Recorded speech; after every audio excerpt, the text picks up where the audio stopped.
Good morning, students. Welcome to another session of Optical Communication Networks, Unit 4, Access Network. Today we discuss about the topic is design the transmission layer.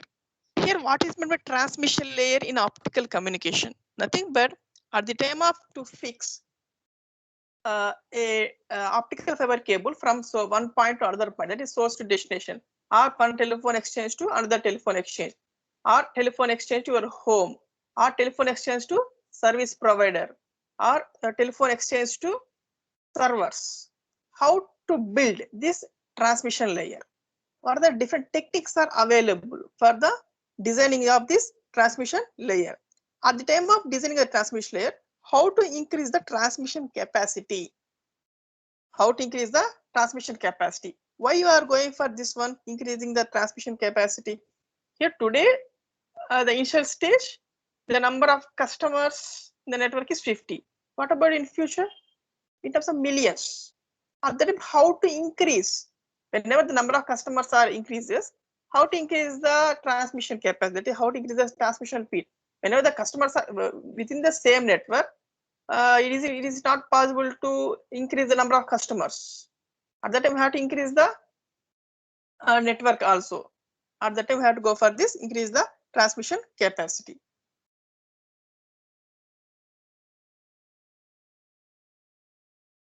Here in this designing this transmission layer and how to increase the transmission capacity, here there are three ways. Fundamentally, there are three ways to increase this transmission capacity. Suppose first technique is, the first approach is, we have to light up additional fibers.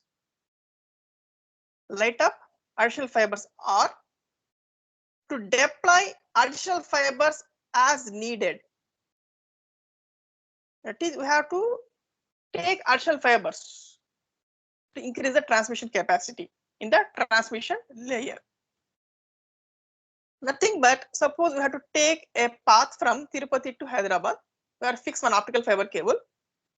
I think all of you know from roadsides, they are deploying the plastic material.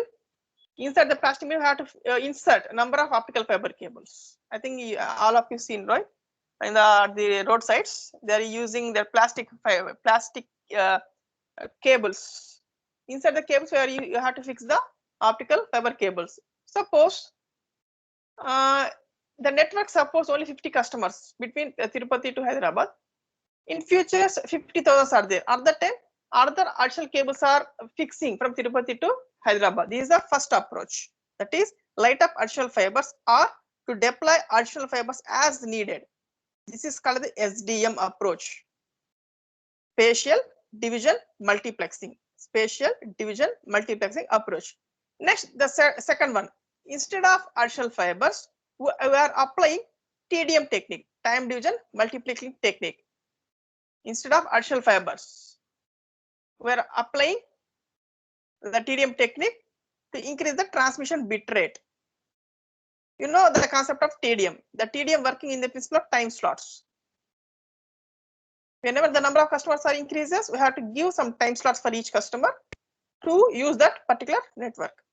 Next, third one is, instead of additional fibers, we are using add the additional wavelengths over the same fiber. Nothing but whenever 50,000 customers are using their particular network, we are giving different wavelengths to different customers.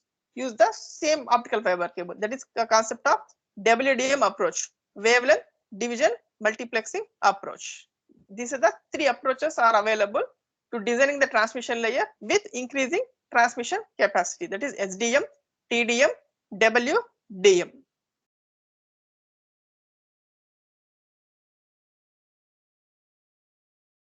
Here in these three approaches, right, the better technique which we are using is, instead of SDM, TDM and WDM. Why?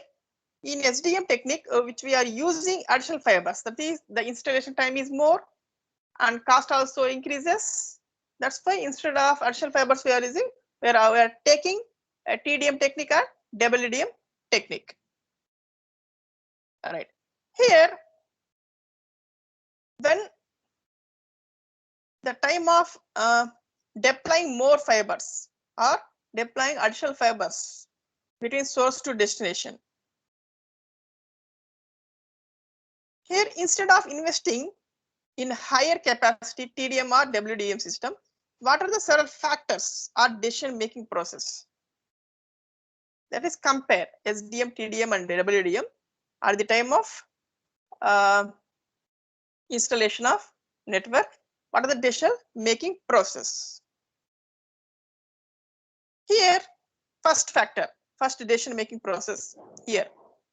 Suppose we have to build a new network. We have to build a new network or upgrade the existing network. What is the new network? New network is simple, but we have to fix a new transmission path. Suppose we have to give a new transmission path from Tirupati to our university, new path, or upgrade the existing path. Already the path is available from Tirupati local exchange to SPMVV University. Suppose we required more bandwidth, that is extra, that is upgrade the existing network. If an upgrade a network, we need to consider the cost of additional channels, right? If you new network or upgrade network, whatever, automatically we have to spend some money for this one. That is the first decision making process. The second one, what is the availability of the optical fiber cable, whether the optical fibers are available or not. If available, how much cost? Next, third one, what is the different type, what is the type of fiber available? We are having different type of fiber, single mode, multi mode, right? Graded index fiber. We discussed different types of fibers available. What type of fiber is available now? Next factor, suppose we have to fix a new network or upgrade the existing network. What is the lighting up? What is meant lighting up?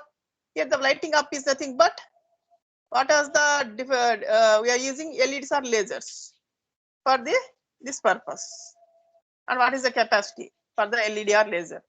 Next one, what is the relative cost of TDM and WDM equipment? What is the cost of TDM and WDM equipment? Here, these are the some of the factors which we are used. We are used in the transmission layer and how to increase the transmission capacity. Next, first we are going. Now we will go in detail. What is the different three methods? The first one is using SDM. Here, what is meant by SDM? Spatial division multiplexing. In spatial division multiplexing, we are use additional fibers in the existing network. Here, suppose if additional fibers are available, what is the, now we have to check what is the length of the particular path, whether it is short or long. Whether the path is short, then there is no need for regenerators, then no need for amplifiers.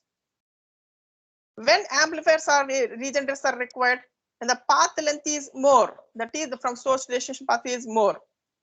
At that time, the installation of additional fibers, we have to fix the regenerators or amplifiers. So that is first one.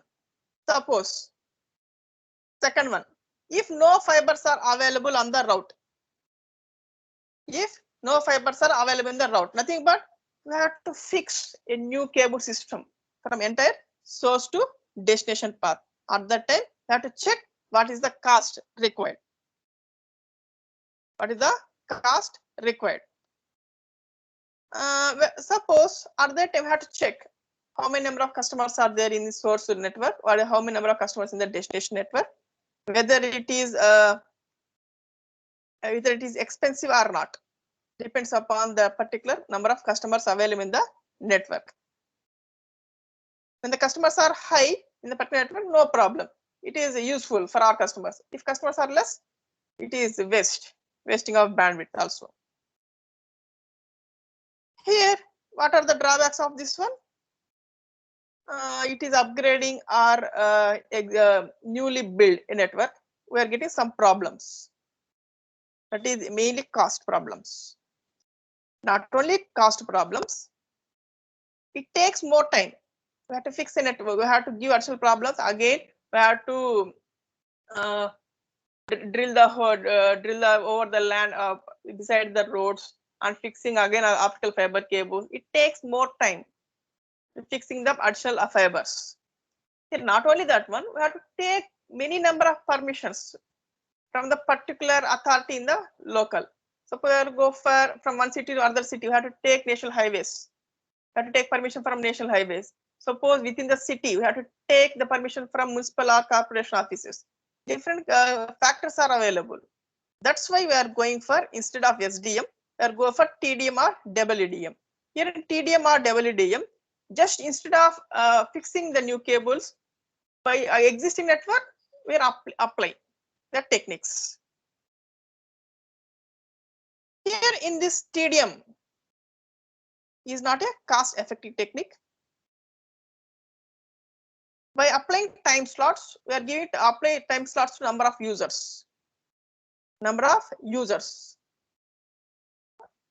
At that time, for each time slots allocated to one particular user, and that particular time one channel is allocated to particular user, they utilize the optical fiber cable. Here in this TDM, for most probably 2.5 Gbps to 10 Gbps bitrate available. For in the metropolitan area networks, it works from 2 to 2.5 Gbps. Presently, this TDM electronic technique is used in the optical fiber technology for transmission of a signal with the maximum speed of 40 Gbps. In future, 80 Gbps also possible. Here in this high bitrate available, right, in terms of Gbps. Here for this, sometimes we are getting some dispersion problems, that is chromatic dispersion and polarization dispersion, and from some we are getting non-linearities. To remove this, by using different type of filters are used for this purpose.